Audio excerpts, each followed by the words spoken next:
View from the Gutters, episode 82.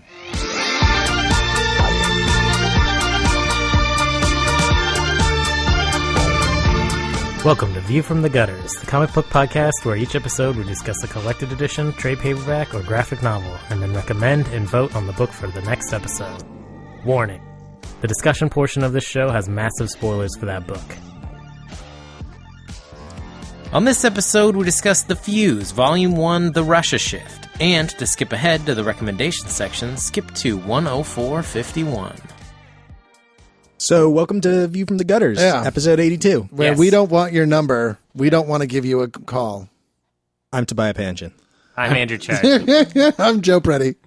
Brant Gillihan Eddy. And I'm Cade Reynolds. I think it's fair. We're all five, independent women, and we don't need no we're man. all five. We don't five. want no scrubs. That's all I'm trying to say. I may have cut that part out, Joe. This may be a non sequitur at It's this point. good. That would make it even better. Can I say for okay the with record that if you don't want scrubs, I will take all of your scrubs. that. A scrub is a guy that won't get no love from me. I That's all really I'm saying. enjoyed Scrubs.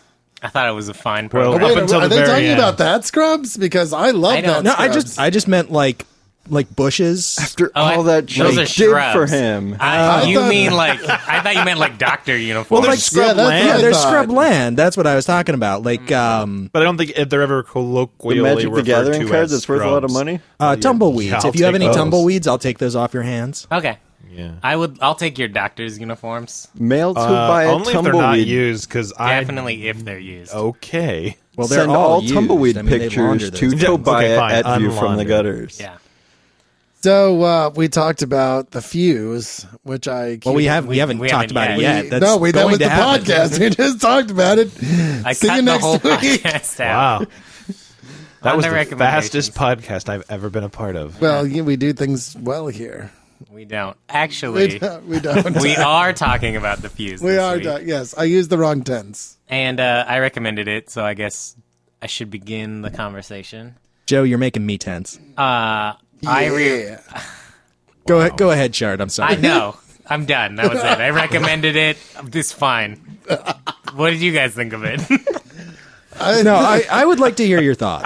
I reread it today. I thoroughly enjoyed it. It was nice to read it in one sitting because the last time I read it, I did not read it in the trade because the trade came out a week ago. The last time I read it was in singles week to week, and it's amazing how much stuff you forget in a month. I was going to say, like, this seems like it would be an incredibly difficult book to read month to month with all of the, like, acronyms that they're throwing out and different random pieces of information. I found myself by issue 4, like, I'm very lost. Yeah. I'm going to go back and look through this again and see if I can find out what, like, MFU stands for. Yeah. And, like, they tell us And what, the I think FGU. it's like FPF and MFU. Well, the, and then- MCU. FLF. the FGU are the first guys up. FGU. Yeah, they tell us what that is, and we learn what I think it's the FLF. The ELF, right? No, FLF. it's FLF. Is it FLF? Yeah, I'm looking right at it. But I don't think we ever find out what that third thing is. I'm the thing almost that the- positive it's something Liberation Front.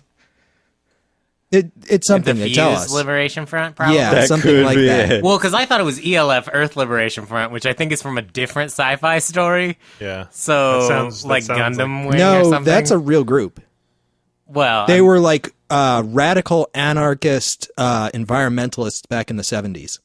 the ELF? Yeah, Okay, I think it's in a sci-fi, too, that I've seen. Probably. Like, in relation to, like, Earth versus Actually, other I planets think or it's something. those people that I was thinking this is FLF. And I was like, oh, it's the same guys, but different. That is what I mean, recognized. I watch a lot of cop shows. I've seen, like, 5 seasons of CSI and, like, all of Law & Order SVU. And, like, I like stuff like that. I like the police procedural that is serialized and, like, the case is solved by the end of the episode. I find those really fun. They're kind of an older style at this point, but I still find them really enjoyable. And this, the trade felt more like that. It's still longer than that. Like, each issue's 33 pages, which is, I mean, a pretty good size for a monthly issue, I think, because some Marvel trades or issues are like 16 pages, including They're splash down to pages. like 21. 20. Yeah, they're definitely down to 20, but if you count all the splash pages and stuff, sometimes Right. it gets down to like 16 pages of actual like stuff happening. So I feel like each issue was packed enough that like while I was reading it week to week, I was still interested, but man, I picked up so much more stuff reading it in the trade. Yeah. And it felt tighter in the trade. Like it felt like the writing was a lot tighter. And I think that was me just like forgetting what happened in a month and being like, Yeah, I can absolutely see that. Yeah. And like I really like the thing that you see in like science fiction and fantasy where they just drop you in and shit's happening. Oh, yeah. And they're not explaining things. It's just like, well, this guy from this organization said this thing and we don't believe him because he's an asshole because of this thing. And you're like, wait, who is this guy? What is this organization? I don't Yeah. know what's going on. And like you pick those things up bit by bit. And they did that a bunch in this series. I feel like specifically in regard to the acronyms, though, it was one too many. But also, Yeah. there is a counterpoint there into that they don't just drop you in because they have the character who is also being dropped in. Yeah. Right? Right. Like he's like the vehicle. So yeah, he's your viewpoint vehicle. Yeah, and I loved that. I like the story starts with a character that is as new to the environment as you are. I found that like I think that helps you get into it. I do too. Without that character, I would 100% agree with Toby that it was like all too much like technobabble or like future speak. Well, that's the thing. Like, I liked liked all the rest of the stuff. Like, they talk about bouncers, and then they don't explain it for Right. like a little bit.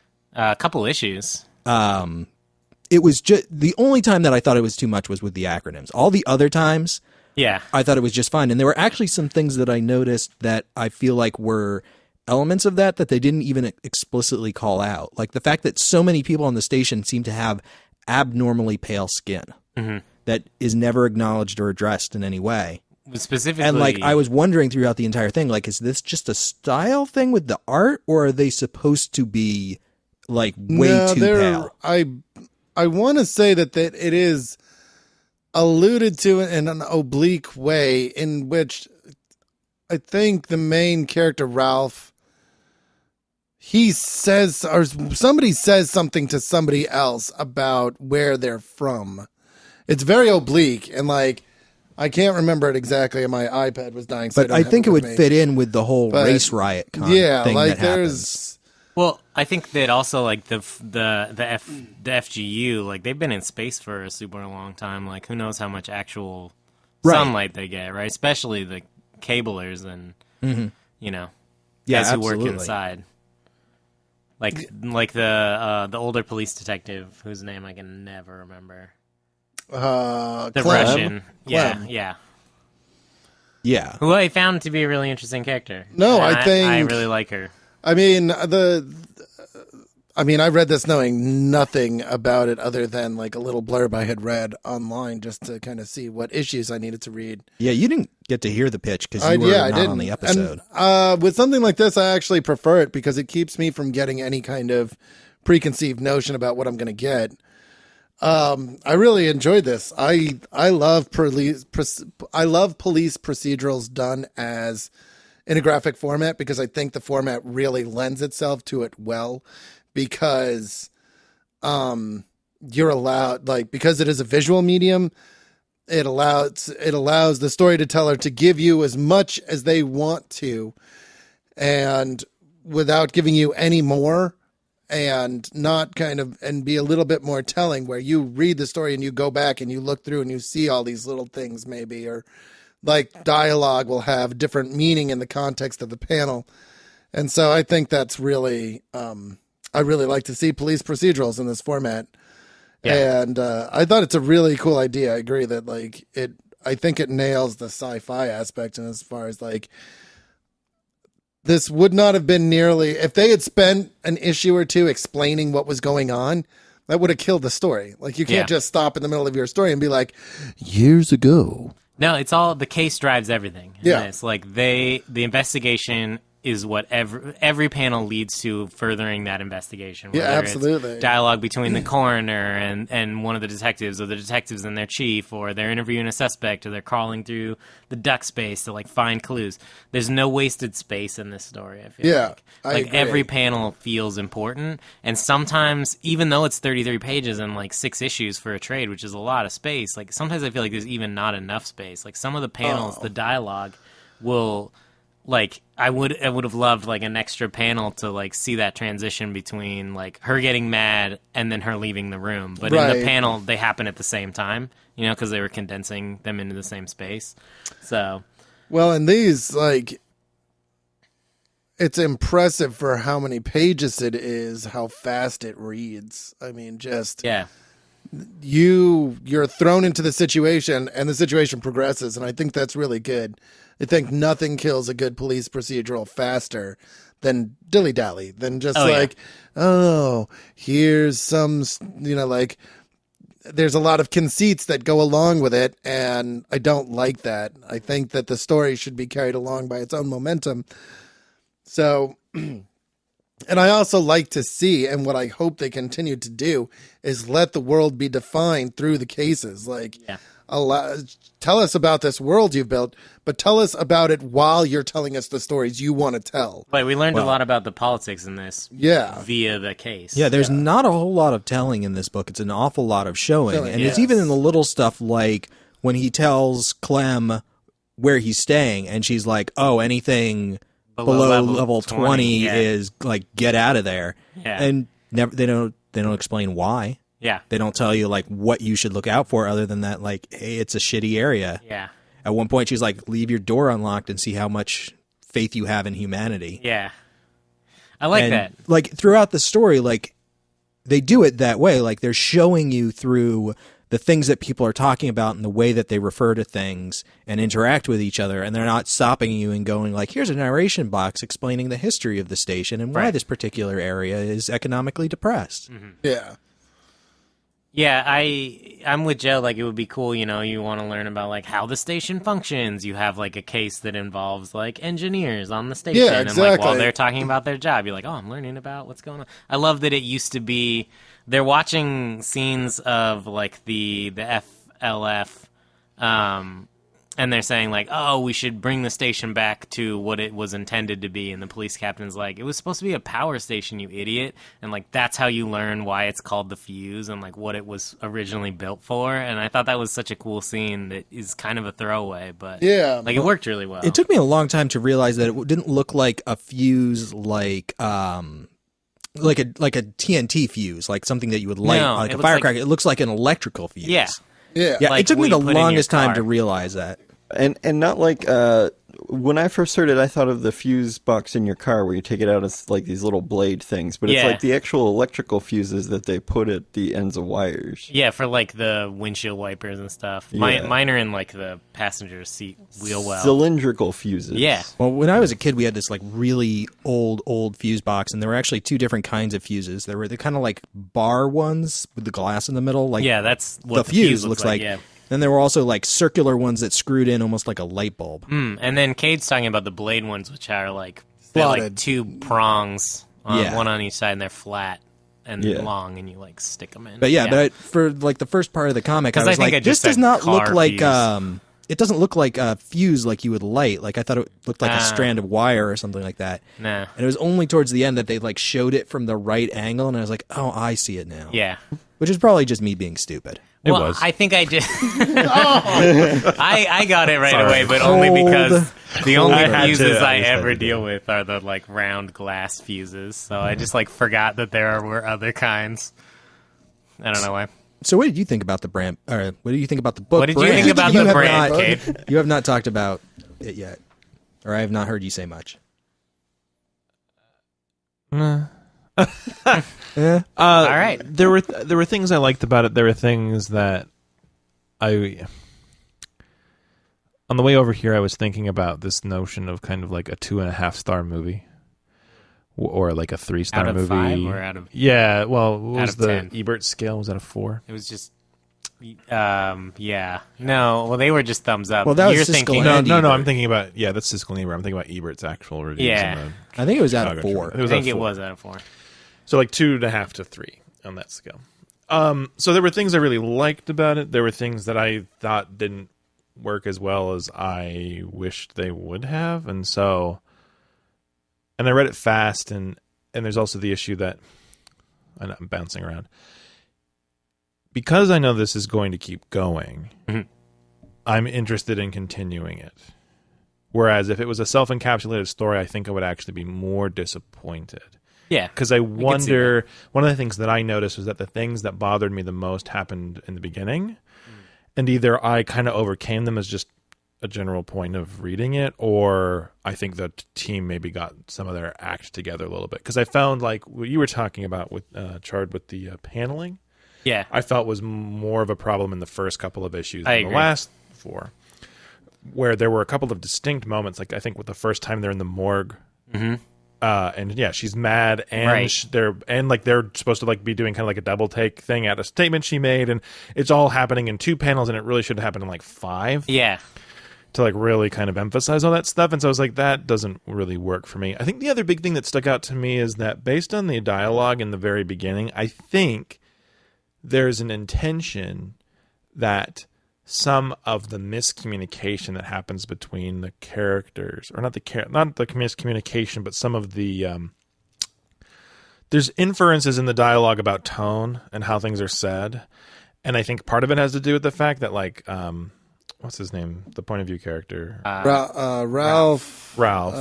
Dietrich. That he's German. Right. That Klem is Russian. That a lot of these characters have different ethnic backgrounds. Yeah. And so like there's a couple of times, like there's one when Klem and Ralph have that thing where what does she say? She says something like I can't remember the joke. When is it in the story? It's relatively early on, but it's like when right after they figure out where he's living, she makes some crack, and he's like, "Oh, I'm not that sort of thing," and she's like German humor or whatever. Oh, yeah.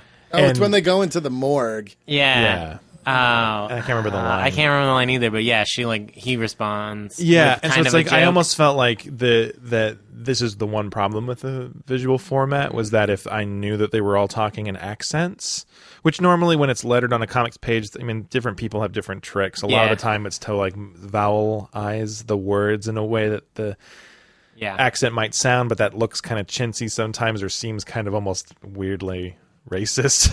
When it's like, Z, blah, blah, blah, blah, blah, blah. And it's like you spell Z, the, Z, E, kind of a thing. But it was just like, so sometimes they're not, like he's kind of weird stoic German. She's like weird stoic Russian. Like, and that's why sometimes she's they're not. kind of wacky, too. Oh, well, yeah. Yeah. Yeah, like crazy Russian grandma, maybe. But I don't know. And so, like, those two things combined kind of made me be like, Like, his grammar is a little different. Right. And I think that's, like, meant to, like, he's having trouble speaking English. Yeah, or something. Well, and he doesn't use contractions either. Yeah, I am not. Yeah, I've noticed that. Exactly. And it's like something about it being written out made it feel strange versus if I just heard it that way, I'd be like, well, I clearly know what's happening here. And I think I got used to it over time, but it still just kind of stuck out to me, which is why it's like I would have been turned off if I knew that at the end of 6 issues they weren't going to work together anymore. Yeah, or like the series would be done. So I'm like, I have a lot of optimism about where it could go. I've watched a lot of police procedural stuff, and it's kind of like there's a lot of. I didn't feel there was anything innovative about the story itself, but the setting made it kind of special. Yeah, and I agree with you guys that it's paced well, it's tense, like the cases, the story. There is that showing, not telling issue. I'm fascinated by the fuse, and I'm fascinated by these people, and I have like this interest in it. So if I'm sitting if I'm sitting and the comic happens to fly itself into my hands, because I'm not watching TV, so it's not just on. Right. I'm certainly going to watch it. I don't know if I'm like, oh my God, I can't wait for the next issue of The Fuse. Like, I've had comics that I'm just like, I've got to go read the next one. But if the trade came out and someone was like, oh, hey, the second trade of that book you kind of liked was I'd be like, all right, well, I like the first one, okay. So, it's not like I didn't like it. I'm just not like, wow. Yeah, I think Anthony Johnston writes, he creates worlds really well. Like, if you read Wasteland, I think that was, like, the biggest... And I think this is the first thing I've read by him. I wasn't here for Wasteland. And I don't think we've talked about Wasteland. I thought you guys did. No, we haven't. Yeah, we did not do Wasteland. I don't know that I've recommended it ever. I really love Wasteland. I feel like maybe it's on the list.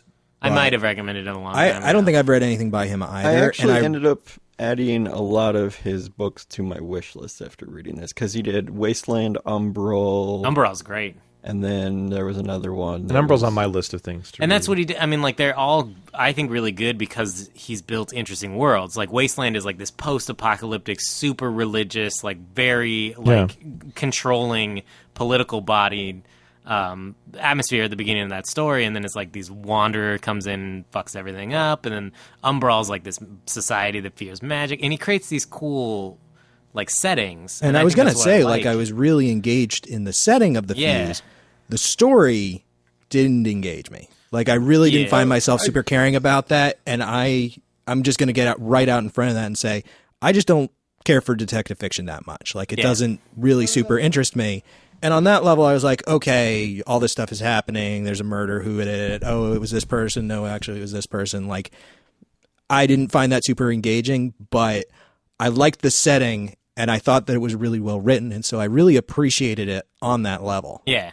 I think the thing that is important to keep in mind about police procedurals, too, is that very often police procedurals are not about the case. The case is the vehicle through which the important part of the story, at least to me, because is the characters. It's the characters and the setting, because once it's like you can only kill a person in so many ways and have so many perpetrators of that killing. CSI very quickly becomes like CSI between CSI, Law and Order, and even before then, Perry Mason. You know, like Matlock. This has been like the murder mystery is Murder, She Wrote. Yeah, like, and especially the police procedural. This has been going on for decades, right? And the Andy Griffith murders. The Andy Griffith murders. Well, I think he's dead.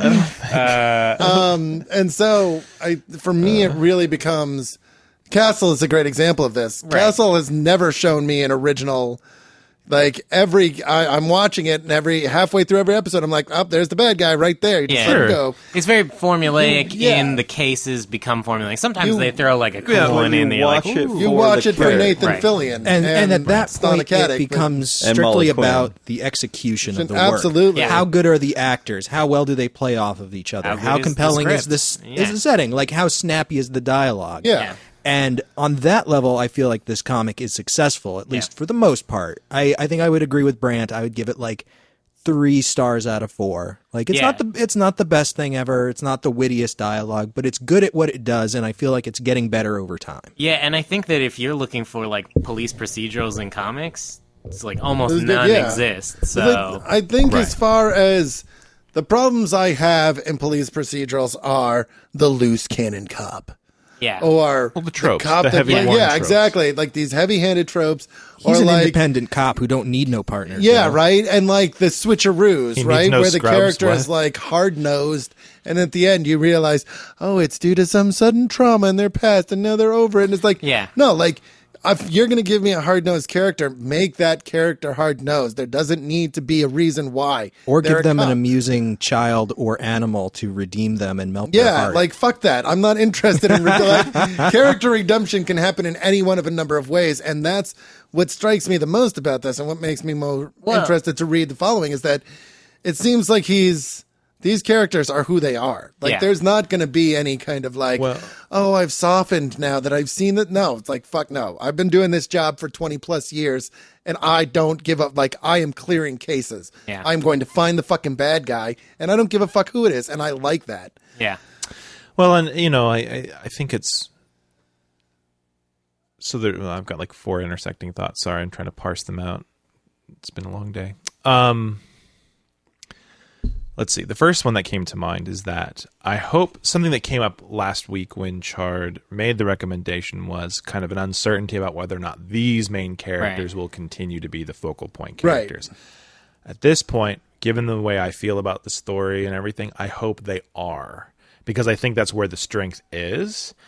either that or it better be some of the people we've already kind of gotten, like the chief or whatever. But I think that ultimately... Well, I think that they won't disappear. Yeah. So I think that has to be handled carefully, I guess. I could see it being more like Gotham Central in that, like, part of every story is about, like, the day shift, and then part of every story is about the night shift. So he took 6 issues to introduce the day shift. The next 6 issues could be about the night shift. And then the third trade could have, like, everybody working. Like, like, it could all... Given that the story ends on a note where... a character that you thought was one thing actually turns out to be something much more ambiguous. Right. I would like to see it kind of move on to different point of view characters, yeah. but have the characters that have already been established be a continuing presence. Absolutely. Yeah. And I think it could be all of the above. Yeah, because I mean, even if you have 2 more shifts and you have 2 cops working or 2 detectives working per shift, which I mean doesn't seem like that big a stretch, and you'd have another lieutenant, each one working 12-hour shifts, then you've got a max cast of what, 8 characters? But the thing about that is, right? Like, you think about, and this has come up really often for us in the last couple of episodes. Like, if you compare this to other mediums like television, right? Like, Lost at one point had what was considered the largest main cast of any television show in history, and that was however many characters. And now, of course, it's like Game of Thrones has kind of basically blown that out of the water, and some people are like, there's too many people to follow. Comics, I think, has that challenge. Like, I mean, think about The Wake. Another 6 issues with a completely different point of view characters can make this book feel incredibly different to the point where it feels disjointed. Now, admittedly, it won't feel as disjointed as being 200 years in the future with, talking porpoises, but I think there has to be I think the balance has to be really, careful there. Yeah. And, so absolutely. I mean, we'll see. Like I said, there's not enough here to make me be like, oh my God, there's no way he can pull it off. And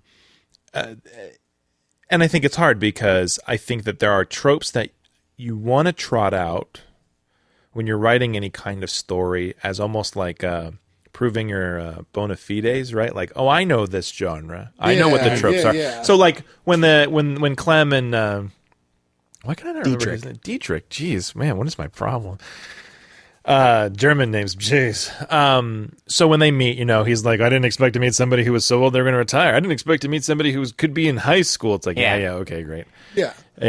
But I mean, that's like one scene, and then they kind of move past. Yeah, they move past it. I like that. And so I think, and I think to some extent, like it's almost appropriate to throw that out there as like, hey, I've watched this sort of stuff. Like I know. I also like the line previous to that is she's like, oh, I bet you didn't expect a woman, and he's like, no, I just didn't expect someone who should have retired. And I feel like that trope is also subverted because I feel like in the old cop, young cop scenario, the young cop is usually fly by the seat of your pants. Like, oh, sure. And so, like, she's much more like, oh, I'm going to follow this lead. And he's like, aren't there procedures? And like, he feels much more like the straight man. Oh, yeah. He's also, he's the cop with the better police record. Yeah. And what she's questioning him about is like, why'd you come up here? What happened to make you come up here? Why are you up here? I think tells you more about her than it does about him, who's like, I volunteered. I wanted to be up here. This is kind of what gets me. It's like, I think you can trot out those tropes because one of like my favorite shows of recent memory, Luther, does that. Yeah. It trots out these tropes and then subverts them like right out of the gate. Or takes them in a direction that they've never really been challenged before. You're kind of like, oh, I know what this guy is going to do. And then you watch him, you're like, wait a minute. I have absolutely no idea what this guy is going to do. And I think that's how you use tropes effectively. Yeah. Because they exist, like we all have seen that kind of thing. And when you can take a trope and use the beginning of it, you get your audience all thinking like, oh, it's just going to be this thing. And then you can pull out the rug out from under them a lot easier. Because and I think reading this feels like he knows where he wants to take this. Reading this feels like he sat down and he came up with this place and the people that are in it. And so that kind of gives me...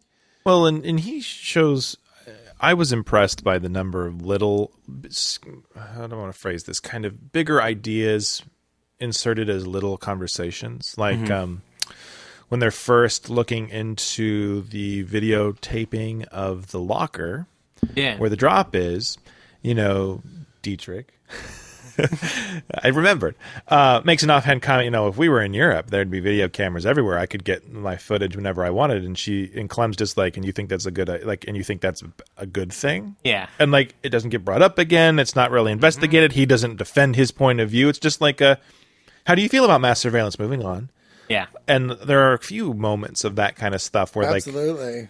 Like there's a volumes of both kind of characterization that are that's inserted there, but also just kind of these bigger notions that I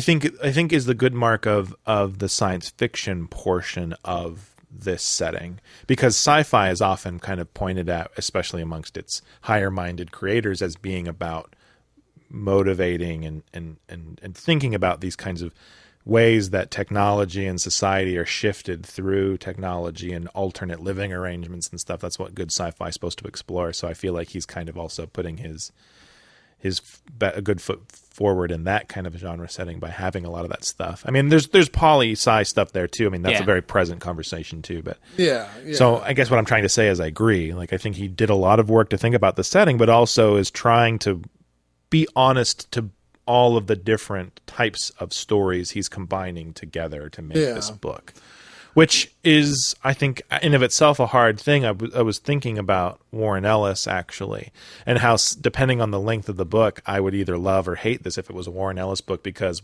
I find that sometimes Warren Ellis has great ideas, but the characters are like insane. I'm like, I don't know what you're doing with these people, or the people are great and the setting's kind of like meh. Yeah. And then there's, his longer work where he manages to do kind of hit both on a single stride, So even for creators that obviously have done this a lot, it's a hard tempo. Oh, absolutely. To hit right. And I think balance, I think that there's one of the things that'll turn me off the quickest to a police procedural like this is where everything is tied up at the end with this neat little bow. And I think he very neatly sidestepped that. I think he gave you a story that was kind of fucked up on all sides and kind of left it for you to kind of like figure out how you felt about that. And I like that. I feel like we are plagued with TV shows and movies and books and everything that tell us how we're supposed to feel about what's going on rather than letting us figure it out. And that you should be angry about that, Joe. I hate that because it makes things so easy, right? Yeah. It's like, things should be challenging. Like, you should watch the challenging movie. It's just like, it leaves you unsatisfied. And for some reason, when it leaves you unsatisfied like that, our first thought is like, oh, that movie's bad. Yeah, exactly. And it's like, no, it's not. You have to work to meet it. Now there's two different ways that can go. Mm-hmm. It can go the way where they don't give you all the answers, but the answers are there, and you really have to dig at it and pick at it and work it over and go, why did this person do this like thing? Cloverfield.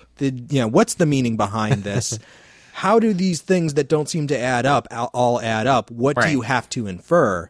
And then there's shit that it's just ambiguous. Yeah. They're like, I'm not going to give you an answer. You have to think about it for yourself because I don't feel like writing an ending. Well, and even more than that, too, like, leaving you with not just intellectual uncertainty, but with emotional uncertainty, I think is something that I find really appealing, where it's like, and then this thing happened, and they show you a thing, and I'm thinking about the end of Memento, and it's like, you just kind of see a thing, and you're like, ooh, how do I feel about that? And then the movie's over, and then, like, there's no denouement to, like, relax you emotionally. Like, the credits just start going, and you're like, well, Seven's kind of like that too. It has like one line of dialogue. It's funny that you said that because I was totally thinking about that movie. There's a few that did it, like, I was thinking about Inception.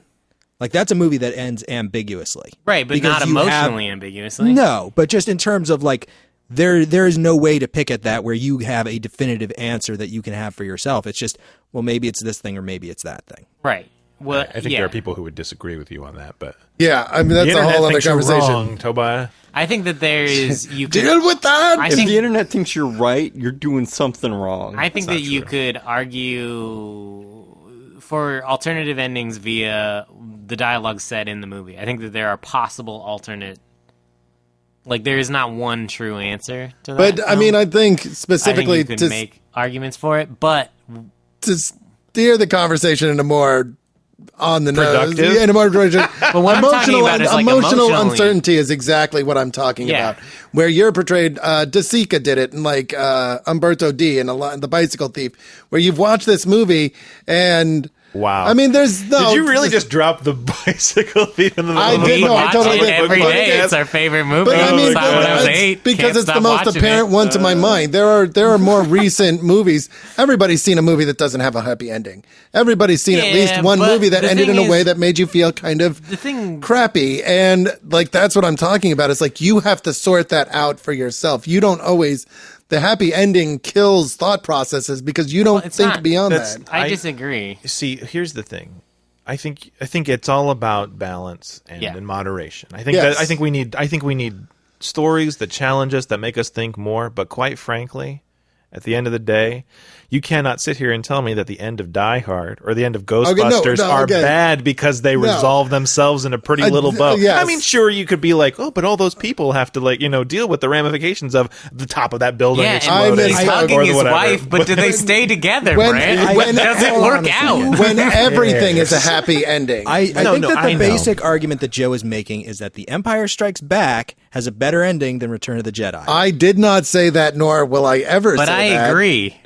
If you were to have said that, you would agree. I would agree with that. I think what I'm saying that it's a pretty evident statement. Is that there are... Fight me, Star Wars fans. Is really anybody going to come out there and be like, no? Yeah. There's one person standing around. Everybody loves Jedi. I don't know why.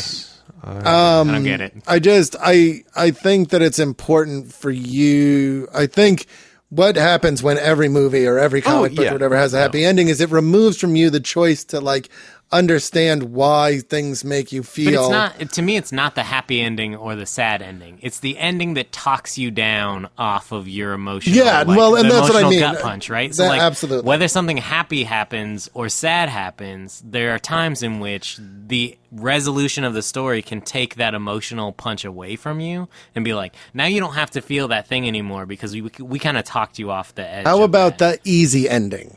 Would you agree to that terminology? Well, there's an easy ending and then there's the right ending. I think that there is a lot of different ways you can end a story. And I don't know that any one has more merit than the other, but I think that there are endings that people are afraid to do because they will lose the majority of the population. And I like I said, I hear what you guys are saying. I just want to advocate for the fact that sometimes it is completely appropriate and okay to have a easy experience. Oh no, To absolutely. be driven all the way to the precipice of a difficult thing, and then have somebody come back and be like, "No, that guy's not going to mass murder anybody. There's no emotional complexity. He was bad. End of story." I'm with you. There's a therapeutic, I think. But like you're saying, like if everything is that way, if you never get challenged, then it's like you get people who walk around who are like, hey, everything will just work out fine. There's never going to be any problems. It's like, well, that's not quite true either. I actually thought of a less highbrow example that when back in her Married with Children days or thereabouts, Christina Applegate made a movie called Streets, and she plays like. I can't remember if she's a prostitute or something. Equally obscure. It's obscure, but it was a movie. It was a movie that happened. It was a movie that no one saw. That you don't have to be a film major to have watched. Yeah, you do, because no one else has fucking heard of this film movie. Majors are not watching this fucking movie. They've seen it, though, because they've seen every movie. That's their job. They're film majors. They've seen every movie movie ever. Way too ever. much time on their hands. So the whole thing is that, I'm going to spoil it. It's like a 30-year-old movie, so just brace yourself. Get ready for the duck quack.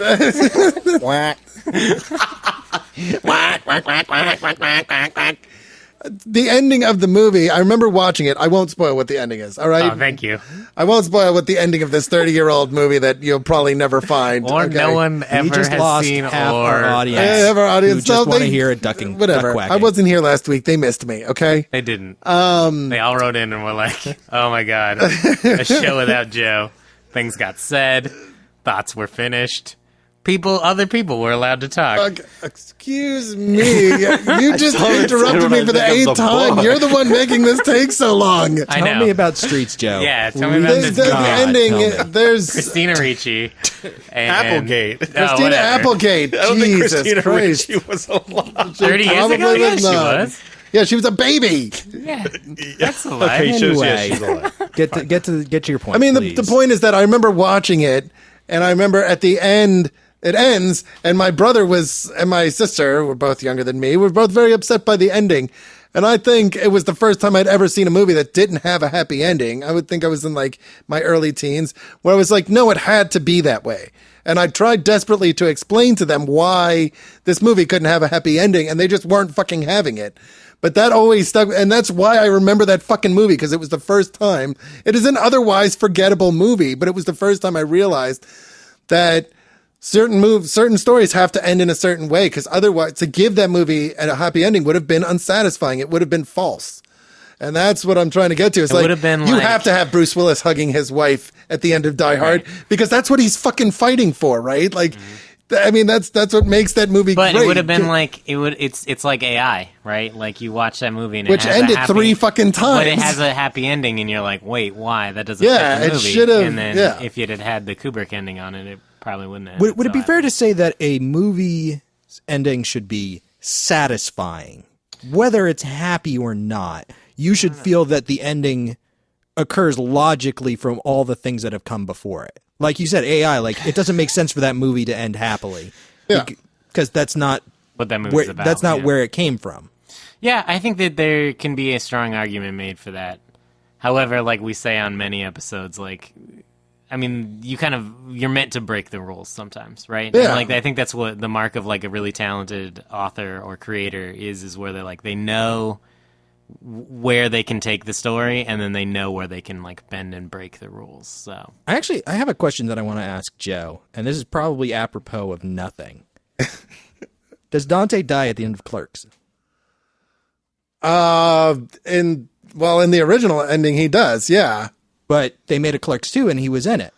Well, because Kevin Smith cut it. Right. Smith cut it specifically because he was like, I can't do that. Right. And I want to know if you feel like which ending do you feel is most appropriate? Oh, I feel the ending it gave is most appropriate, because I feel like I agree with Kevin Smith. It's one of the only things he said about one of his films that I agree with, is that you can't do that. Like, the purpose of Dante is you can't kill him at the end. It's just cruel. It's like kicking a dog. It's like kicking a dog with 3 legs. That's fair. You can't do that to him. And it kind of kills what he's talking about, because it makes it too dark. Because it's almost more sad, because he leaves and Randall's like, see you tomorrow. And you know that he's just going to be in there again, and he's never going anywhere. Like, that's the whole thing, right? yeah. This seems like a really good time to bring up the butterfly effect with Ashton Kutcher, but I really don't want to go down that rabbit hole. I've never seen that movie. It's actually, I like it. It's not the best movie in the world, but it ends really, the original theatrical cut is a happy ending, basically. Yes. He rewrites time, and then he and his person who he's been trying to kind of catch up with go on their other ways. And then the original cut was he realizes the only way to actually stop all the weird time paradoxes is to go back and actually destroy himself in utero. Yeah. And that changes. He goes back in time to when he's in the womb and strangles himself with his own umbilical cord. Which wow. I kind of had Well, there's problems How with did he that. fit in there? His consciousness fit him into his own thing. So anyway, that changes. I thought there was like a tiny Ashton Kutcher strangling like a baby Ashton Kutcher. It cost a fortune in CGI. It was unbelievable. This was actually originally Interspace 2. But no, it's just like, an ending can make an entire difference, but it can, the film can still kind of be intact. So I don't know. I don't know exactly what I wanted to say there, but because I lost it amongst the whole Ashton Kutcher thing. I did have one other thing that I wanted to say about The Fuse, if I may. No. You're overridden. Not if you can't use proper grammar. Overridden? I found it interesting, and that it places this comic at a very specific time in terms of like the real world, that the mayor of The Fuse is basically Barack Obama. See, I was going to bring this up I knew someone was going to bring this up. And I think we're past the point where like every black political figure can be compared to Barack Obama. Yeah, because but I think that I don't think that he has any traits in common with Barack Obama.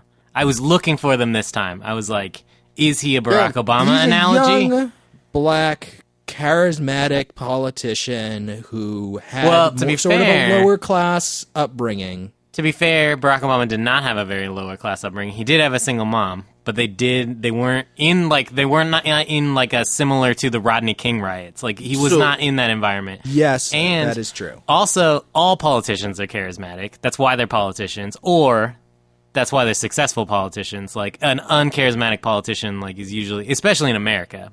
In Canada, you can be uncharismatic. I've met incredibly uncharismatic politicians. But this is like a higher level. I think you're right. I think you're right that there could be an argument that made that at least in current American politics, charisma plays a larger role than it previously did. Although Mitch McConnell's not a particularly charismatic. You know individual. what's hilarious is he was the first person I thought of too. Yeah. But I think this is one of those things where it's both things are probably true by virtue of the fact that we are at a stage in American politics where, because Barack Obama stands out as unique due to his racial composition and personality amongst previous presidents.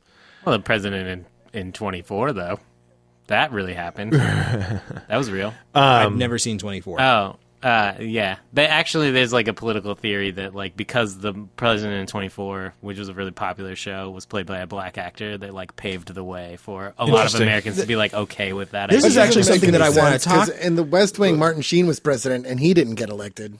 This is actually the point that I wanted to make when I brought this up, which is that for a while, black president was shorthand for this is taking place in the near future, and it wasn't just the president on 24, who I guess was black. I haven't. It's seen the like Allstate Morgan guy. Freeman was the Dennis president Haysbert. in Deep Impact. Like there were a bunch of black presidents in movies that was like it's the near future. This could happen tomorrow, and then Barack Obama was elected president, and suddenly it became, young black charismatic leader is a direct line that says this is happening today, right now. Even when it's happening in the future, it's drawing a link between the events that are happening in the story and what our political situation is right now. I think that can be. Well, I'm sorry. I think there's a strong argument for that. I also think that knowing that Anthony Johnston is British, like that may play into that argument as well. That like maybe he's emulating the Barack Obama figure that he kind of imagines Barack to be, even though he's, I don't know how versed he is in American politics. Like he may be. I think that regardless of where you live in, at least the Western world, even if you're not like intimately familiar with the particulars of American politics, American politics is such an omnipresent force in media that you are kind of aware of, at the very least, the broad strokes. Yeah, the presidency. You got a sense of who probably these characters are and what the roles are that they play. Particularly the president of the United States. I'm sure you could go to any European country and say to somebody, tell me about George Bush. Yeah. And they would be able to paint a picture for you. Whether you like that picture or not. Or even feel it's fair or accurate. I'm not going to argue issue. what picture that is or is not. I'm just saying that they could identify traits that are associated with him. And I guess that's what I was just trying to point out, was that whether Johnston wanted it to be this way or not, and you're right, like there's a lot you could say a lot about the character that has nothing to do with Barack Obama, but unfortunately, or fortunately, depending on how you want to perceive it, I think you have to be conscious as a creator that now if you make that choice within probably the next decade or so, people are going to infer a certain relationship there because of that kind of momentous historical and political science. Because it's in the forefront of people's minds. Right, because it's a major cultural touchstone at this point. Just like if we had written, you could basically have short, angry German people within a fairly distinct margin of time post-1940 or so, and people will make certain assumptions, especially if their physical composition is very similar to Hitler. Like, it's not necessarily that that's always intended by the artist. It's not always necessarily what you should be picking up, but I think it's unfortunate. Like, people get loaded with their kind of cultural and cruff. I think that's missing the forest for the trees in this story, because I didn't necessarily think about it. I don't think that they're drawing a lot of analogies to Barack Obama in any way, and I don't think that they're inferring the political atmosphere of the Fuse is similar to America via the late 2000s. Like, I think the reason that the governor is a black character in this is because his story is directly tied to a race riot in 97. Sure. And for his character to have done the things he did in the story, he had to be a young black youth. And that's fair, the end of the case. But right? it's still a comparison that I drew as a reader. Right. And I think that's not fair. I think it's not fair because you're just like, oh, political black man, it must be Barack Obama. Like, I feel like that's ignorant of I think it a is reader. fair because it doesn't necessarily say anything about Tobiah as much as it does about the world, because Barack Obama is in the forefront of people's minds, regardless of whether you want him to be or not. I get that, but I think in this story, it's so important that, like, the character is who he is because of the story. No, I mean, that is the way I see it, too. Because of the way the case ends, he couldn't have been any other way. Yes. And I don't want... It can be both, but I think if it was something that they were conscious of and first. specifically wanted to avoid, they could have designed his character in such a way that you wouldn't necessarily draw that comparison. Because, well, he's not, like, drawn like, this is definitely Barack Obama. Like, there are physical similarities. I think I think this is... I think we're getting into an area that is potentially very sensitive, because the only physical similarity I see between the mayor and Barack Obama is their skin color. That's it. Their upbringings are really different. I don't see a whole. I'm with Chard on this. I don't see a whole lot of parallels. Like, clearly, I think I'm not saying I don't understand why you made those parallels, and I don't necessarily think it's. I'm saying I can see how people can make that. From my perspective, the thing that made me think of it was the ears. The ears? A lot of political cartoonists do draw Barack with big ears. That is the thing. Yeah, I mean, it's something that people say about him. He has and I mean, it is a prominent feature. And I'm not saying one way or the other. I'm saying I personally did not draw that parallel, and I'm not, like, if that was your observation, that was your observation. Like, an observation carries no weight either way. But I mean, obviously, I thought of it because I was looking for it. I was looking, like, how much do they really resemble this, or is this just me reading into it too much as a reader? So obviously, like, I thought of it as well, but I'm wondering if it's not fair for us as readers to assume that every black president... That would not be fair to assume that, okay, this guy is black and he's a politician, therefore he is this character. No. I felt like there were some similarities, intentional or not. I mean, he is thin. They could have drawn him as a big fat, older man. He is young. I want to walk the line here and say, this artist is clearly capable of enough diversity, both in physical layout, facial stuff, and everything else, that I think that it's not... I don't think he's like a dead ringer for Barack Obama, but I think he clearly has enough design elements that it's not impossible or even unlikely that somebody would draw that analogy. Yeah. And I think that there's a lot of reasons other than the fact that he's a relatively athletically built black guy. But I think that that's the challenge with any work like this that's dealing around a cult. Like, you could have any number of white presidents who were written and even drawn in a certain style that you would have been like, oh, that is analogous to George W. Bush, even if he didn't even look the same as George W. We Bush saw or a lot Clinton. of, like, Clinton analogies. And so I think the problem is that when you're dealing with political stuff, the people who have a lot of people are going to bring their political. Their ideology, but their knowledge, their experience, their understanding, and if we've got a lot of cultural influence and forces here, and I think this is what makes it hard to be a creator in a 21st century Western dynamic, right? We live in a society that think about even the last 2 or 3 years within comics about conversations around notions of race, sexuality, gender. Like, we are much more hyper aware of those things as a general readership than we were, like I said, 3 or 4 years ago, let alone a decade. And so I think it becomes very difficult. I think there are plenty of people who will have read this and be like, oh, he's kind of a Barack Obama analogy. I think that the observation about the sci-fi thing is actually very good. I hadn't even thought about that, but you're right. Like, that was so often used up. This is our future progressive America. Yeah. Right. And now it's it's... like, 24 was exactly that. It was like, this is the near future. Right. Our technology is slightly better. Well, then what's funny about that now is that dealing with that particular stereotype, I always, back when it used to be that way, it was like, oh, this is the new, like I said, the new progressive, forward-thinking America. Where now it's like, if I draw a much closer analogy to now, it's like, oh, so this could be a fractious, horribly,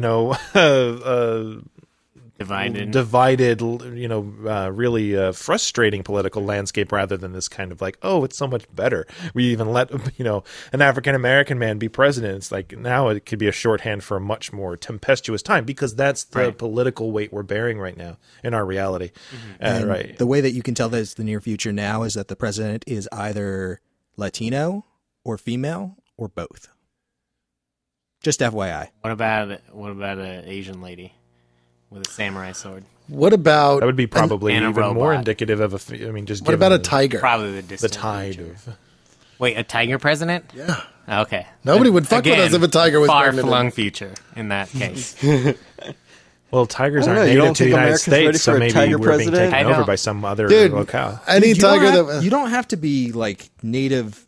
You just have to have been born here. Yeah. As long as that tiger is a natural-born citizen, there's nothing in the Constitution that says tigers can't be president. I'm pretty sure there is. But yeah, Stripey the tiger, 2020. How many years old do you have to be? Do tigers even live that long? 35. I don't know. We can do it in tiger years. We can do it in equivalent tiger years. I don't think that's how that works. That would be 4. By the way, there is a comic out there called Tiger Lawyer, if anyone's interested in tigers doing jobs. I am incredibly interested in this, and I will go home and consume it. There's also a very substantial kind of manga-style comic called Eagle, which is about the first Asian American president, which was, at the time, if I recall, very, very good. But anyway, I think... Okay, so one more thing I wanted to talk about. Yeah. Woof. Sorry, Brent. No, that's fine. So I did want to mention the Cablers and their society. Yeah. That they had built. I thought that was really neat and interesting. And dangerous. Well, yes, and dangerous. But, like, it had reminded... I just think that, like, anytime you're living in a space station and you have, like, people crawling through the ducts and, like, living in there and taking what they need, like, that would be my first concern as a citizen of the space station, is, like, what if they turn off the power? Like, what if one of them shuts the air off? Like, we could all die up here. Well, it reminded me of Babylon 5, because there was a huge ongoing plot point with like the different sectors of the space station. Mm-hmm. And so like Gray, I think, was diplomatic, and there were a couple of other ones. And then there was the Brown sector, where like all the people who could not afford to live anywhere else lived. And it was very dangerous there. Well, it brings up an interesting point that about setting and about assumptions of setting. Like, there are some environments where space stations are handled as being this very kind of like, oh, by the time we've figured out how to make a space station and put a bunch of people on it, it's going to be such a stable environment that those sorts of things would be problematic, but not life-threatening. And then you've got these other formulas where space stations are almost like submarines, and like basically if you go anywhere close to a section you're not supposed to be, you'll be shot. Like, and I mean, some of that is also influenced by like who owns the space station, military versus domestic versus whatever, but they do lead to some kind of interesting conversations about the setting and stuff like that, because I certainly have the impression that like cablers are kind of a pain, but clearly the fuse is built in such a way that if a few guys steal some wires, it's not going to most likely cause a problem. Otherwise, the government like would have made systems and whatever. Yeah. And also, a lot of the guys that are cablers, or at least a few of the guys that are cablers, built the space station. Right. So they like know if they're going to take it out of the sky. So maybe there's a not, self-enforcing mechanism within that society where some guy's like, look, we got a bunch of copper off of, Section C Bulkhead 5. And then like 3 guys are like, you did what? Like, we're going back there right now. Yeah. Oh, is that bad? That would almost be an interesting story in and of itself. Yeah, like and that's the thing, is that maybe a very large space station where you have people living basically in the non-living compartments, like all the conduits and shit, and they are the people who secretly keep everything running. Yeah. And like I said, like one thing I've always loved about Anthony Johnston's writing is he creates interesting settings. And I think that Cade's right. I think that's like a super interesting part of the setting to the story, is like something he could have easily forgotten is like, well, what would the homeless be like in space? But he went about actually answering that question, and I thought it was cool. Yeah, I thought it was neat. was Elysium, they'd be hunted down by crazy South African guys. And if it were, what is that? I can't even remember the name. This is space zombie movie. There have been so many. Say, and if Event Horizon. If it was Jason X, they would have been chopped up by a guy with a machete. That's not space zombies. That's space Hellraiser. It's like a space Hellraiser. No, it's Pandorum. Is that Space Zombies one? Well, that's like Space Cannibals. Yeah, that one. I mean, like, what's the difference between... I wish everybody could see the look on Brand's face. When he was very much like... The look on his face is just perfect for saying something like, "Oh, it's more like Space Cannibals." Actually, it was really great. I don't know why. Well, I know why. That was one of the few movies in my adult life that I went and seen with my father, and it was just like the most hilarious. Like we were the only two in the theater, and like we love bad science fiction. Like the whole reason I like half the stuff I do is because he just raised me on that stuff, and it was just like. And it's, well, this goes back to my point about advocating sometimes for the simplest things in life. It's just like, as that movie unfolds, you're like, is that really gonna, yep. Mm-hmm. Yeah, that would be a space cannibal apparently, and they're gonna run that way. That seems like a bad idea. Ooh, people are dying horribly. Space cannibals. Okay, like you're just kind of like Brant to narrate the whole movie for me, just like that. Dude, I really enjoyed that movie for a lot of different reasons. Yeah, I mean, crazy Dennis Quaid. It was. I mean, like it was well filmed and like it was fun, but also like kind of crazy, and you could sort of laugh at it. And I walked away from that movie like I do a handful where Waterworld sticks out as this like event in movies where it's like people won't spend a metric crap ton of movie on crazy sci-fi because no one wants to be the next Waterworld. But then you see a movie like Pandorum when it's done, and you're like, well, that had really good production values. They must have spent a significant amount of money. I wish I was in the room with the executives who are, notoriously incredibly dense and are not willing to take chances, where some guy sat down and said, okay, so here's the deal. We're going to have a spaceship and there's going to be guys on it, right? But then what's going to happen is they're going to wake up and they're going to get into a room and there's going to be a bunch of fucking space cannibals and they're going to erupt from glass cages and do all this shit and they're going to jump to the thing. And some executive's like nodding his head and being like, I will give you $75 million to make that movie. Like, yeah. That just sounds sweet. I mean, I think that they probably dumbed down their pitch a lot from like a lot of that movie is maybe not just about like a big neon sign that yeah. said "Space Cannibals" and the blinking lights made the executive just sign a check, kind of. Yeah, I think it was probably that. I know how Hollywood works. Yeah, I mean, it's pretty much, here's some cocaine. You gonna let me make my movie? Yes? God, okay, thank you. Hollywood, Joe's right. Hollywood was a lot easier to get movies past executives in the 80s. Yeah, it was. Let's do a mass ton of coke. It's a talking duck. I've got it. It's a talking duck. It's a talking duck. That's brilliant. It's like Donald Duck, but he swears. And has sex with women. Oh, what's her name? We've got Leah Thompson. Let's go. Let's do make it. Green light this. Oh my God. He has a giant stamp. We managed to option this when she was taking a lot of coke. So. Hey, you know what? I watched that movie, and even now, the teenager inside me is like, I'm listening to everything you have to say, Leah Thompson, as long as you don't put any pants on. And on that note, do we want to move on to recommendations? Well, Kate, did you have anything else you wanted to talk about views? No, it was mainly just the cablers. It was cool. It was like well, I mean, again, like kind of what I was talking about the. Ever since there was an episode of Bones that Emily Deschanel, David Boreanaz's show, where they went underground and found this like secret society of people living in this called the Morlocks tunnels. And ever since then, I like go crazy about like those secret. Yeah, I love that kind of stuff too. Like, I always like Seattle has this huge underground, like for people who aren't from the Northwest. If you are from the Northwest and you haven't gone on the Seattle Underground tours, it's really cool. But like, people used to live under there even after they had like built over the top of it, because there's like partial buildings underground. And people would like squat in those buildings and be like, "This is my home now." And whenever I think of underground societies, I think of Demolition Man.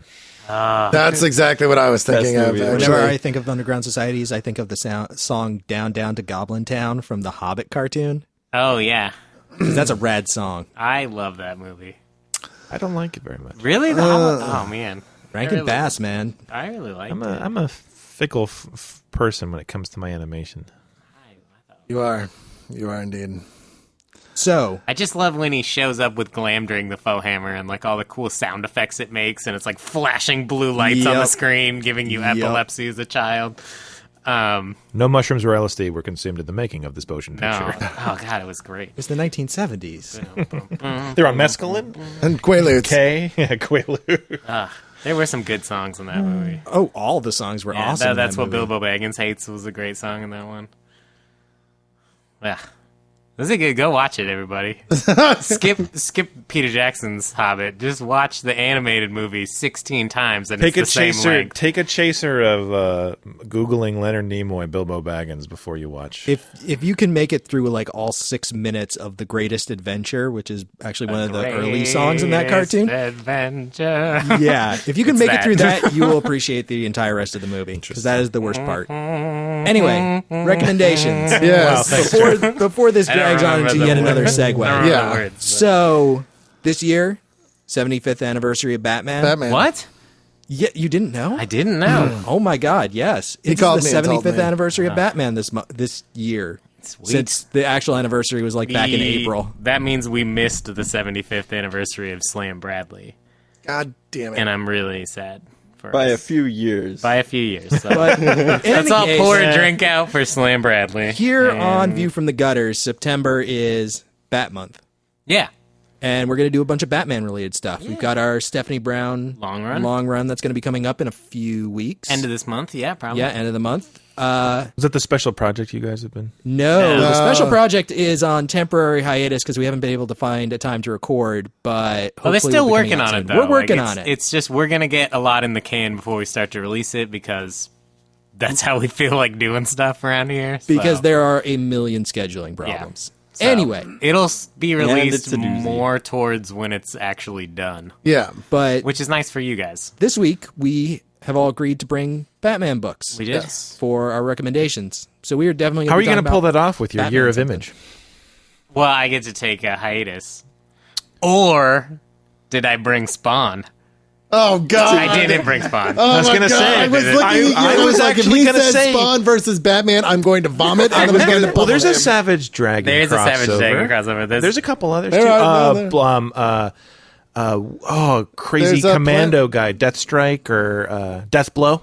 Death Blow. There's also That's actually not too Ripclaw. bad, truth be told.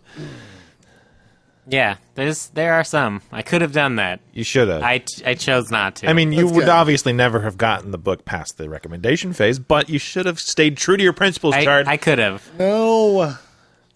I'm going to go first Go for it. because I want to get out of here. What 'Cause I Batman gotta- book do you want to read, Joe? I brought Arkham Asylum by Dave McKean, and by Grant Morrison, written by Grant Morrison with art by Dave McKean. I think this is an essential Batman book. I think that it will, to me, it very beautifully sums up not just the relationship between Batman and the Joker, but the relationship that Batman has with his own demons. And Batman has demons? I think, Yeah, Azrael. yeah, you know, Azrael. the Etrigan. demon, Etrigan, you know. Etrigan. Azrael's I- not a demon. We'll get to that in a He's minute. just a guy. We can talk about Azrael in a minute. With a 'cause that's flaming germane to sword. my I mean, interest. Ra's al Ghul is the son of the demon. Head of the demon. Head Head of the demon. Damien's the son of the demon. Oh, right. Which makes no sense because that would imply that he's the son of Ra's al Ghul. Yeah, that doesn't The make any sense. grandson of the demon. So, He's the, I mean, technically, Damien is not the son of the demon. Batman is the son of the demon. That's who they're referring to in the son of the demon trade because Damien is not born in that trade. He's conceived in that trade. oh, right. makes sense. Okay. Anyway. Anyway, I think I just pushed that, up my nerd glasses for that one, but I think Dave McKean, his artwork is polarizing, but I think in this trade, it works. It works very well, and it works incredibly well with the. I think it works really well with the story Grant Morrison is telling, and I think it is. I think it's essential reading for Batman fans. I think it's a great comic book in general, and I think it's one we'll have a lot of fun talking about. So, cool. And it Arkham stands Asylum. completely on its own. It is. It is a completely standalone, and it works on every level. You can read it coming into Batman fandom and it'll kind of giving you a few stepping stones. You can read it, and as you get more into Batman and more into comic books in general, it's a book that you can read over and over and over again and continually tease out more things. I don't think it's wise to tease any member of Arkham Asylum. No, don't tease Arkham Asylum. Maybe Calendar Tease your Man. brain by seeing how many things you can get out of reading Arkham Asylum. Oh, I see. You could play brain teasers with the Riddler. You could. I don't think I'd stand much of a chance. So, Kate, I mean, what I did you didn't say bring? you'd win. I brought an event book from the 90s. Oh my god. Dude, Batman in the 90s was good still. Marvel was the one that was poop. Okay, so we've been reading the Stephanie Brown canon, Poop garbage. and Poop garbage. a lot of it, or at least a lot of the early stuff, is the Tim Drake Robin stuff written by Chuck Dixon. Yep. And in the back of one of the issues, it says, "Next, Contagion." And I happen to have that trade, and I broke it out and read it for the first time in like 8 years. And I forgot how much I liked it. I don't know how good it is, but it is a lot of fun. Who's it by? Mainly Chuck Dixon, but also Alan Grant, Denny O'Neil, Doug Munch. It is... Because it went through all the bad titles. It is one of those events in the 90s where it would start in, like, Detective Comics 584, and then be like, to be continued in Catwoman number 53, and then, like... But in the trade, though... One of the things to keep in mind about a lot of the events in the 90s, at least as far as Batman goes, is that Denny O'Neil was providing editor duties for they all had that a stuff, great and so editorial he did a team. very good job. He was the line editor for all the Bat books? Yep. I believe so. Yep. And beans. it is jarring a little bit in the art department more Yes. than in the writing department. Yes. Because every issue is gonna have like a different artist. I'm hoping that it's not as bad as Reign of the Supermen, which was the No. follow-up to The Death of Superman, Nothing will ever. where 3 of the artists were pretty good, and then the guy who was on Man of Steel was just awful. I mean, like the new X-Men? That was what's his face.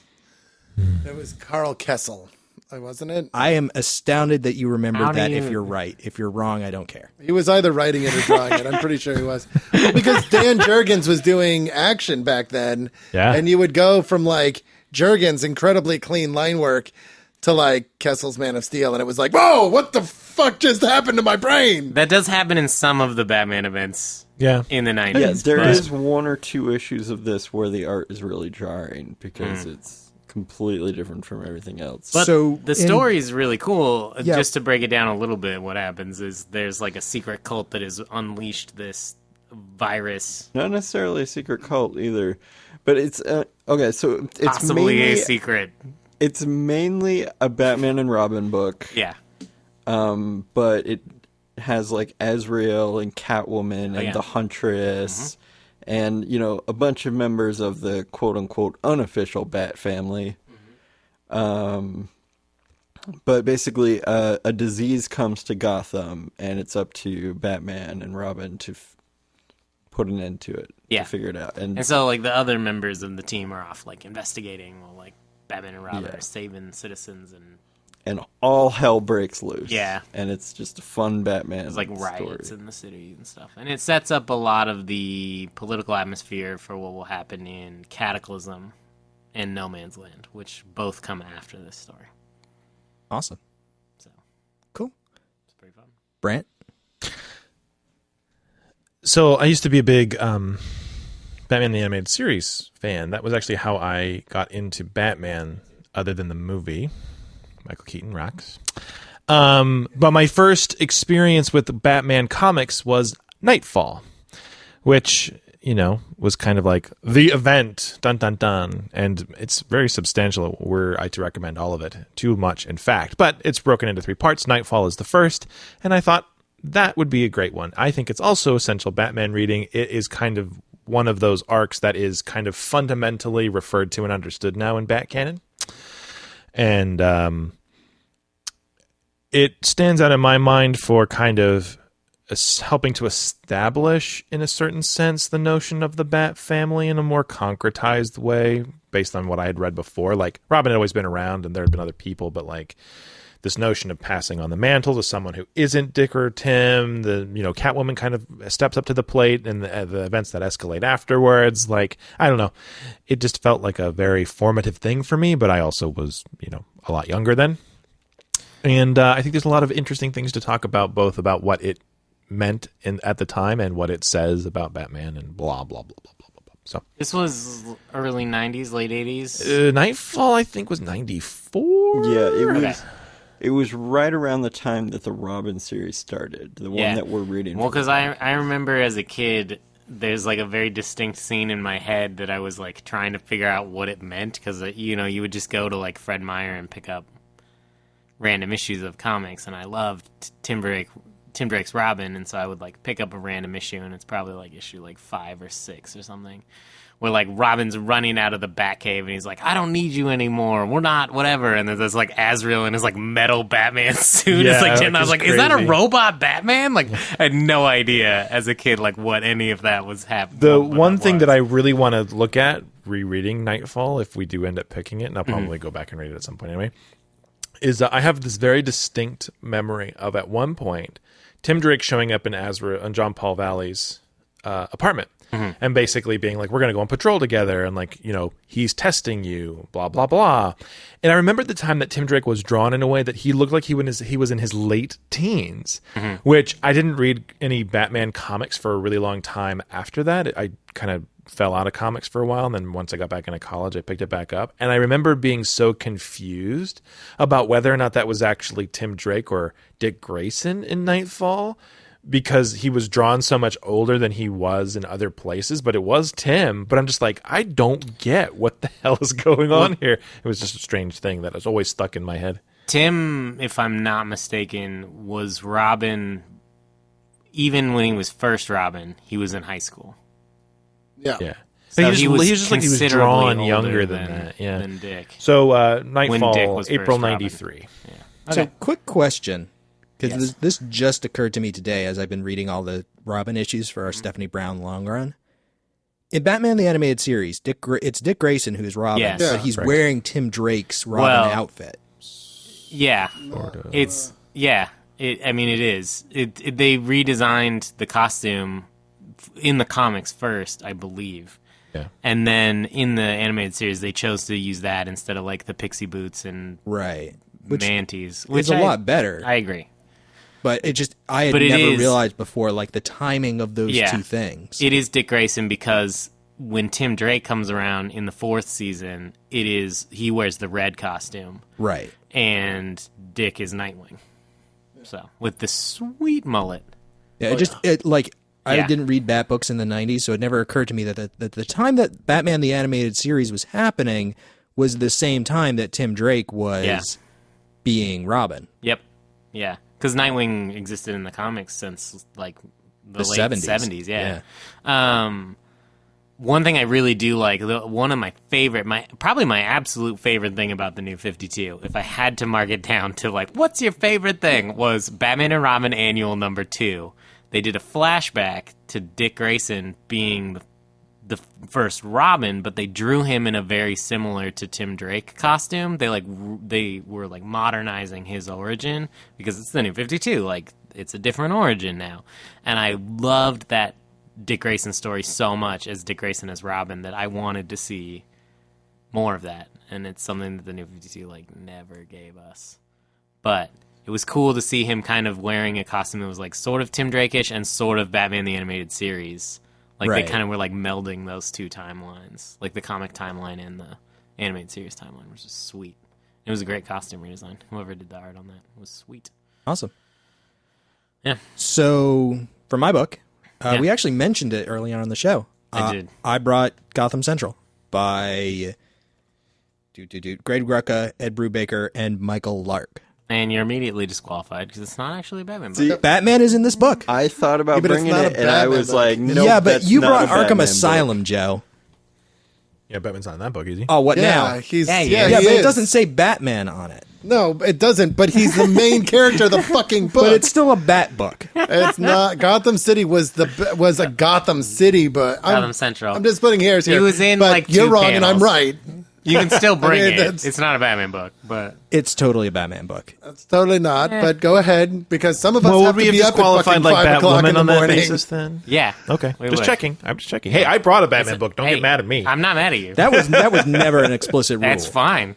Well, I don't know. You It can sounds do like they whatever were you pretty want. clear on it, and I brought a Batman book. We just won't vote for it, so there.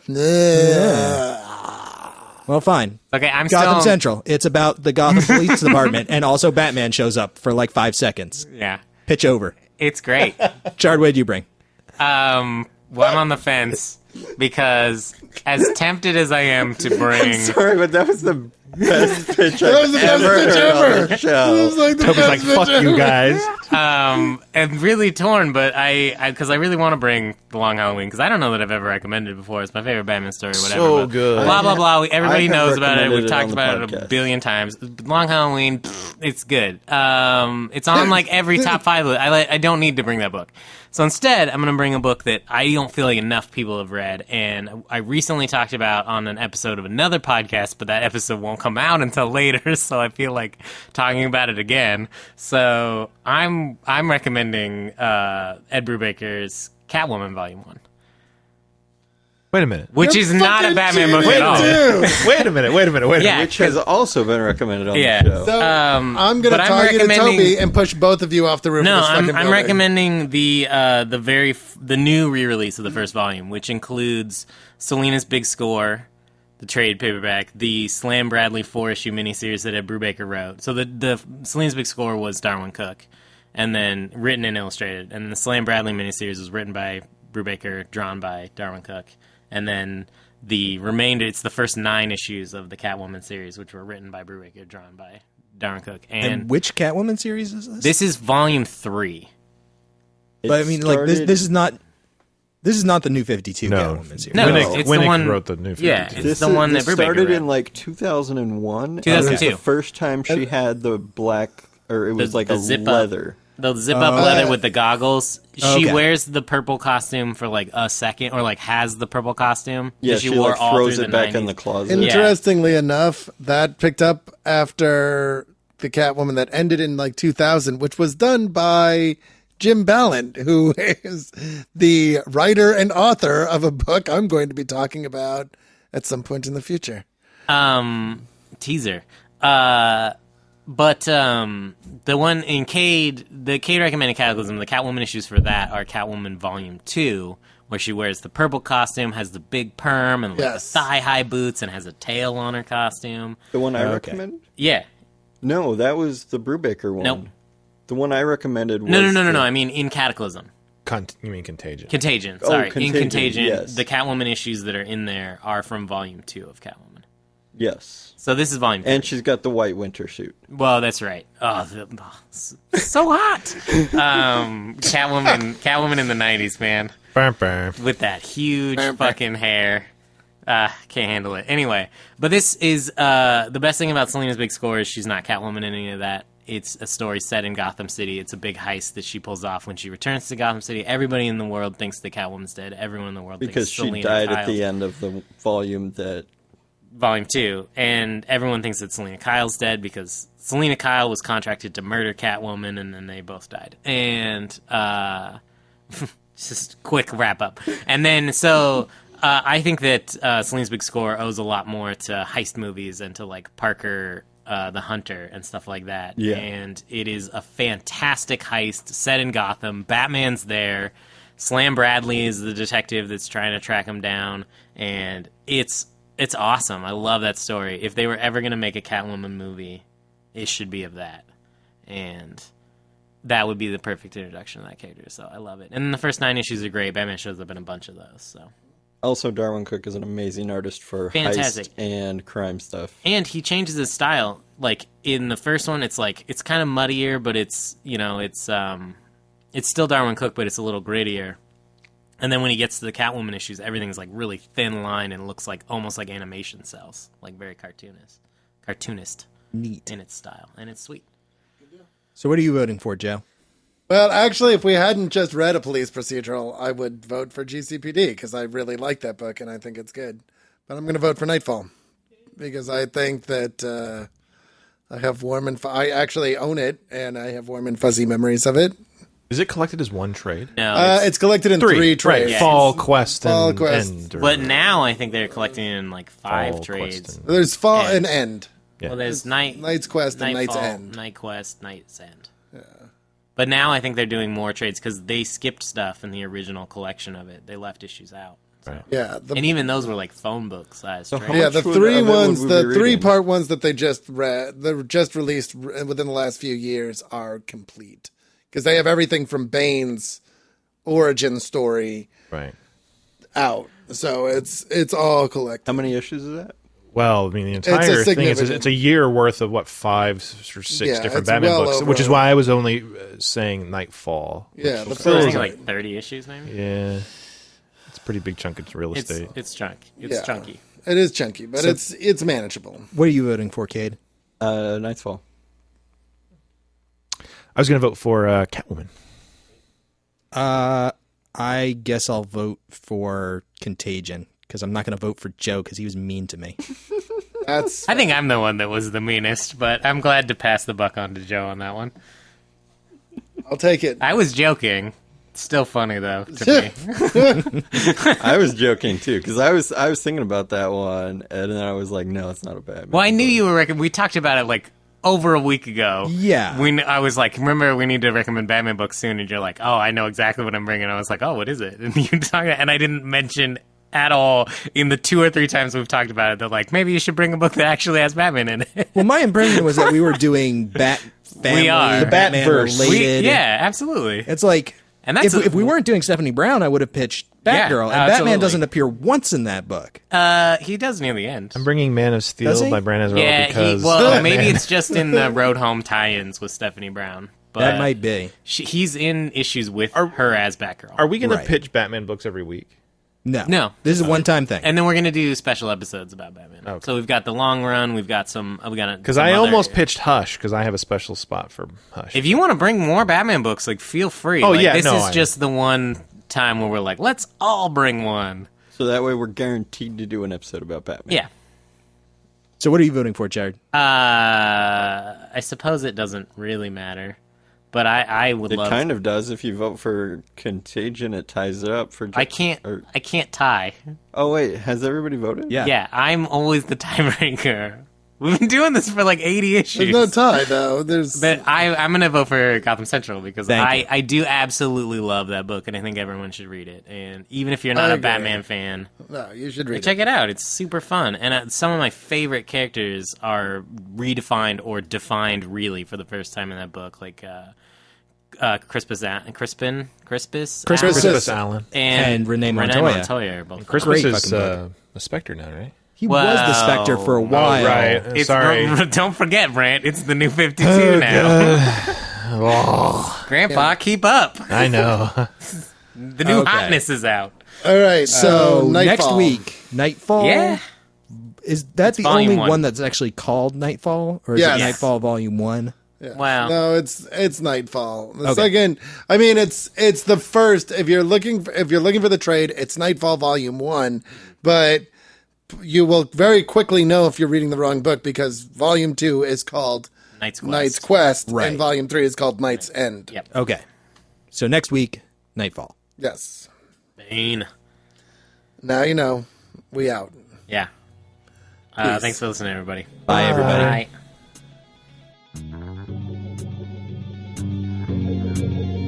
Thank you for listening to Me From the Gutters. I hope our recommendations have inspired you to go out and find some new comics you'll enjoy. Join us next time for a discussion of our selected title, but like every week, we encourage you to read all of the recommended books. In the meantime, please leave us an iTunes review. It really does help new listeners find the show. You can also like us on Facebook, subscribe to our YouTube, and follow us on Twitter at ViewFRTHGutters. Feel free to email us at contact@viewfromthegutters.com. Please send us any questions, comments, or recommendations you might have. Be sure to subscribe to our YouTube channel as we post new videos every week. And thanks again for listening. And as always, keep reading.